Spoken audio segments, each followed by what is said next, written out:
Hello everyone, welcome to Groww YouTube channel Malayalam. എൻ്റെ പേര് ഷയാസ് റഫിയ മൊയ്തീൻ. ഇതിനു മുൻപ് നമ്മൾ അപ്ലോഡ് ചെയ്ത വീഡിയോയിൽ പ്രൈമറി ആൻഡ് സെക്കൻഡറി മാർക്കറ്റ്സിനെ കുറിച്ച് വിശദമായി നമ്മൾ പറഞ്ഞല്ലോ. ഒപ്പം സ്റ്റോക്ക് എക്സ്ചേഞ്ച്, പിന്നെ ഇന്ത്യയിലെ 2 മേജർ എക്സ്ചേഞ്ചസ് ആയ Bombay stock exchange, national stock exchange എന്നിവയെക്കുറിച്ചൊക്കെ നമ്മൾ വിശദമായി എക്സ്പ്ലെയിൻ ചെയ്തിരുന്നു. കാണാത്തവർ ആ വീഡിയോ കൂടെ കാണുക. അതിൻ്റെ കണ്ടിന്യൂഷനാണ് ഇന്നത്തെ വീഡിയോ. ഈ വീഡിയോയിൽ നമ്മൾ NSDL, CDSL, Depository Participants, Brokers, clearing corporations, SEBI തുടങ്ങിയ സ്റ്റോക്ക് മാർക്കറ്റിലെ ഇമ്പോർട്ടൻറ്റ് പ്ലെയേഴ്സിനെ കുറിച്ച് വിശദമായി മനസ്സിലാക്കാം. ഇത്തരത്തിൽ നിങ്ങൾ അറിഞ്ഞിരിക്കേണ്ട ഒരുപാട് കാര്യങ്ങൾ 2 or 3 വീഡിയോസായി നമ്മൾ ഓരോ ആഴ്ചയും ഈ ചാനലിൽ അപ്ലോഡ് ചെയ്യുന്നതാണ്. അപ്ലോഡ് ചെയ്യുമ്പോൾ തന്നെ ആ വീഡിയോസ് നിങ്ങളിലേക്ക് എത്താനായി ഇപ്പോൾ തന്നെ ചാനൽ സബ്സ്ക്രൈബ് ചെയ്യുക, ഒപ്പം ബെൽ ഐക്കൺ കൂടെ ക്ലിക്ക് ചെയ്യുക. സോ തുടങ്ങുന്നതിന് മുൻപ് പറയട്ടെ, ഈ ചാനലിൽ നമ്മൾ ചെയ്യുന്ന എല്ലാ വീഡിയോസും എഡ്യൂക്കേഷണൽ പേർപ്പസിന് വേണ്ടി മാത്രമുള്ളതാണ്. ഈ വീഡിയോകളിൽ നമ്മൾ എന്തെങ്കിലും വാങ്ങാനോ വിൽക്കാനോ ഒന്നും പ്രൊമോട്ട് ചെയ്യുന്നില്ല. ഈ വിഷയങ്ങൾ ആളുകൾക്ക് പഠിപ്പിക്കുക എന്ന ഉദ്ദേശത്തോടെ ഉള്ളത് മാത്രമാണ്. ആൻഡ് സ്റ്റോക്കുകളിൽ നിക്ഷേപിക്കുന്നത് വിപണിയിലെ ലാഭനഷ്ടങ്ങൾക്ക് വിധേയമാണ്. So let's start.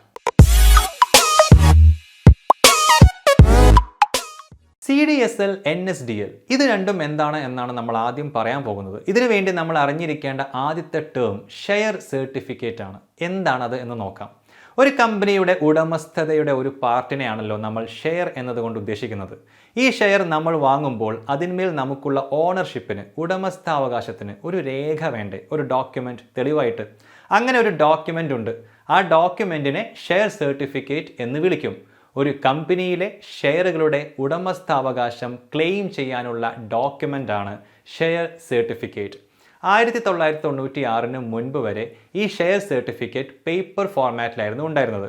1996 ശേഷം ഷെയർ സർട്ടിഫിക്കറ്റുകൾ ഡിജിറ്റൽ ഫോർമാറ്റിലേക്ക് മാറി. ഈ പേപ്പർ ഫോർമാറ്റിൽ നിന്നും ഡിജിറ്റൽ ഫോർമാറ്റിലേക്ക് മാറ്റുന്നതിനെ ഡീമെറ്റീരിയലൈസേഷൻ എന്നാണ് പറയുന്നത്. ആ വാക്കൊന്നും ഓർത്തു വെക്കണമെന്നില്ല.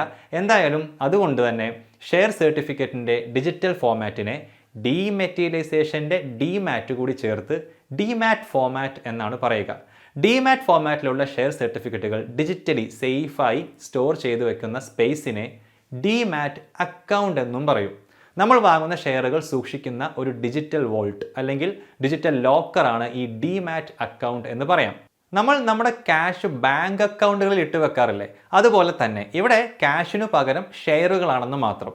ക്യാഷ് സൂക്ഷിക്കാൻ ബാങ്കുകൾ അക്കൗണ്ട്സ് നൽകുന്നത് പോലെ ഷെയറുകൾ സൂക്ഷിക്കാനുള്ള നമ്മളിപ്പോൾ പറഞ്ഞ ഡിമാറ്റ് അക്കൗണ്ട് പ്രൊവൈഡ് ചെയ്യുന്ന സ്ഥാപനങ്ങളുണ്ട്. അതിനെ ഷെയർ ഡെപ്പോസിറ്ററീസ് എന്ന് വിളിക്കും. നമ്മൾ വാങ്ങുന്ന ഷെയറുകളെല്ലാം ഡെപ്പോസിറ്റ് ചെയ്യപ്പെടുന്നത് ഈ ഷെയർ ഡെപ്പോസിറ്ററികളിലാണ്. ഇന്ത്യയിൽ ഗവൺമെൻറ് രജിസ്റ്റേർഡ് ആയ 2 ഷെയർ ഡെപ്പോസിറ്ററീസ് ഉണ്ട്. Central depository service India limited CDSL and national securities depository limited NSDL. ഇവ രണ്ടും തമ്മിൽ വിർച്വലി വലിയ വ്യത്യാസമൊന്നുമില്ല. രണ്ടും സെബിയുടെ സ്ട്രിക്റ്റ് റെഗുലേഷൻസിന് അനുസൃതമായി പ്രവർത്തിക്കുന്ന സ്ഥാപനങ്ങളാണ്. സെബി എന്താണെന്ന് നമ്മൾ വഴിയേ പറയും, ഡോൺ വറി. ഇനി നമ്മൾ അറിഞ്ഞിരിക്കേണ്ട അടുത്ത term depository participants or DP. നമ്മളിപ്പോൾ പറഞ്ഞ NSDL അല്ലെങ്കിൽ CDSL പോലുള്ള ഒരു ഡെപ്പോസിറ്ററിയുടെ ഏജന്റുകളെയാണ് ഡെപ്പോസിറ്ററി പാർട്ടിസിപ്പൻസ് ഓർ DPs എന്ന് പറയുന്നത്. എന്താണ് ഈ ഏജന്റുകളുടെ റോൾ? നമുക്ക് നോക്കാം. ഒരു വ്യക്തിക്ക് അല്ലെങ്കിൽ ഒരു ഇൻവെസ്റ്റർക്ക് നേരിട്ട് ഡെപ്പോസിറ്ററിയുമായി ബന്ധപ്പെടാൻ കഴിയില്ല.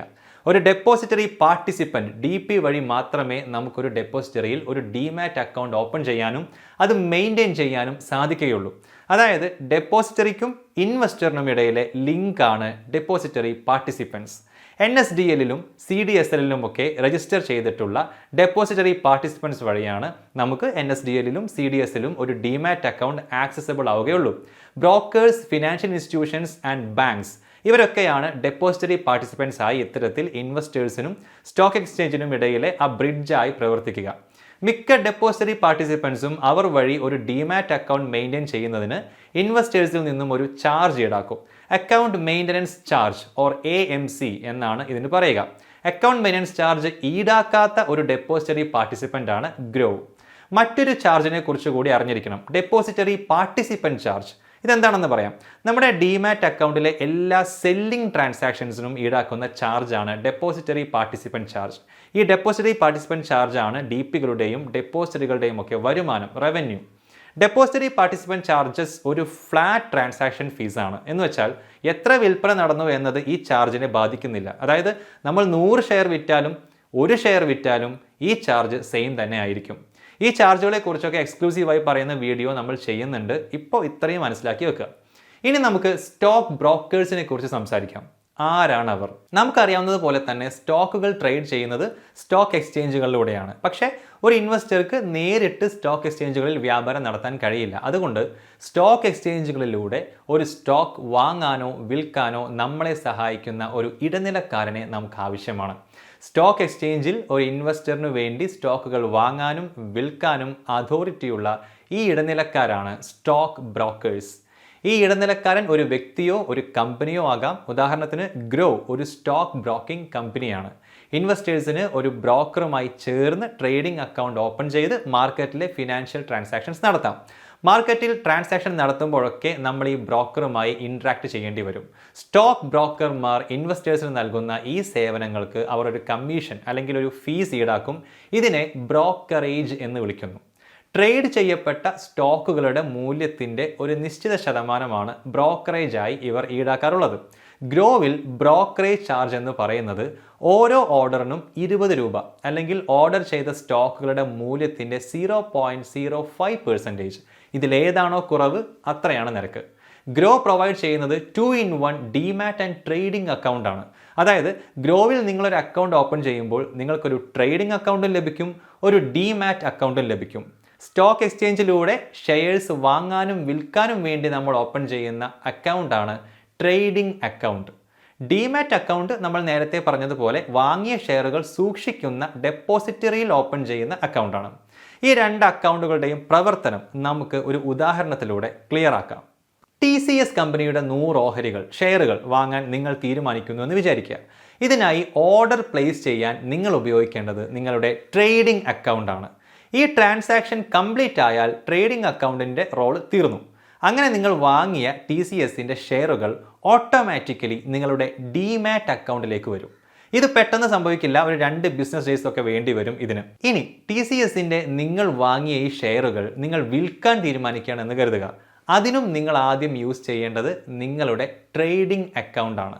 അത് വെച്ചാണ് വിൽപ്പന നടക്കുക. അതേസമയം വിൽപ്പന കംപ്ലീറ്റ് ആയാൽ ഡിമാറ്റ് അക്കൗണ്ടിൽ നിന്നുമാണ് ഷെയറുകൾ ഡെബിറ്റ് ചെയ്യപ്പെടുക. അഥവാ ഡിമാറ്റ് അക്കൗണ്ടിൽ നിന്നും അവ കുറയും. ഇതിനും 2 ബിസിനസ് ഡേയ്സ് ഒക്കെ ആവശ്യമായി വരാം. ഇനി ഒരു ഇമ്പോർട്ടൻറ്റ് ക്വസ്റ്റ്യൻ. ട്രേഡിങ്ങിനായി നമ്മളെ കണക്ട് ചെയ്യാൻ വേണ്ടി നമ്മൾ തിരഞ്ഞെടുത്ത ബ്രോക്കേഴ്സിന് എന്തെങ്കിലും കാരണത്താൽ പിന്നീട് അത് തുടരാൻ സാധിക്കാതെ വന്നാലോ? ഉദാഹരണത്തിന് ബ്രോക്കിംഗ് കമ്പനി പൂട്ടിപ്പോയി എന്ന് വിചാരിക്കുക. അപ്പോൾ എന്ത് സംഭവിക്കും? പേടിക്കേണ്ട, നമ്മൾ നേരത്തെ പറഞ്ഞ ഡെപ്പോസിറ്ററികളായ CDSLൻ്റെയോ NSDLൻ്റെയോ ഡിമാറ്റ് അക്കൗണ്ടിലാണല്ലോ നമ്മുടെ ഷെയറുകൾ ഇരിക്കുന്നത്. അത് അവിടെ സേഫ് ആയിരിക്കും. ബ്രോക്കറേജ് ഫേം പൂട്ടിപ്പോയാൽ നിങ്ങളുടെ ഷെയറുകൾ നിങ്ങളുടെ സജഷൻ പ്രകാരം മറ്റൊരു ബ്രോക്കറേജ് ഫേമിലേക്ക് ട്രാൻസ്ഫർ ചെയ്തു തരും. ഓക്കെ, ഇനി നമ്മൾ പരിചയപ്പെടേണ്ടത് ക്ലിയറിംഗ് കോർപ്പറേഷൻസിനെയാണ്. എന്താണ് ഈ സംഭവം? ട്രേഡിങ്ങുകളുടെ ക്ലിയറൻസ് ആൻഡ് സെറ്റിൽമെൻറ്റ്സ് കൃത്യവും കാര്യക്ഷമവുമാണെന്ന് ഉറപ്പാക്കുന്ന സ്ഥാപനങ്ങളാണ് ക്ലിയറിംഗ് കോർപ്പറേഷൻസ്. ഇവ ഏതെങ്കിലും ഒരു സ്റ്റോക്ക് എക്സ്ചേഞ്ചുമായി അഫിലിയേറ്റ് ചെയ്തിട്ടുണ്ടാവും.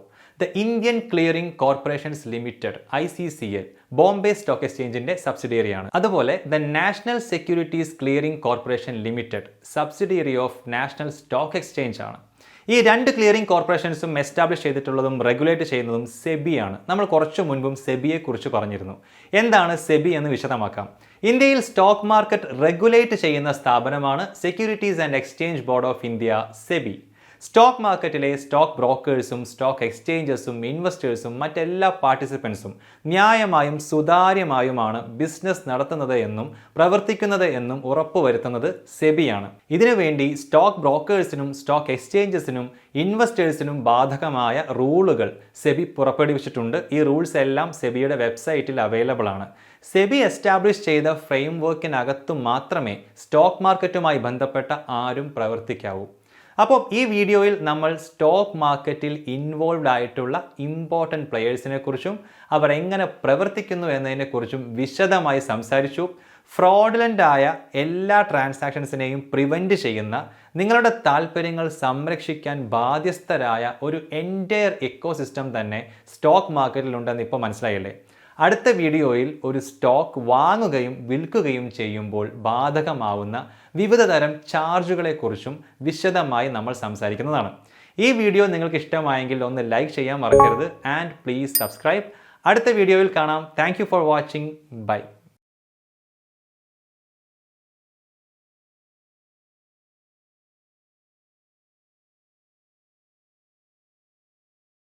Investment in securities market are subject to market risks. Read all the related documents carefully before investing. Please read the risk disclosure documents carefully before investing in equity shares, derivatives, mutual fund, and or other instruments traded on the stock exchanges.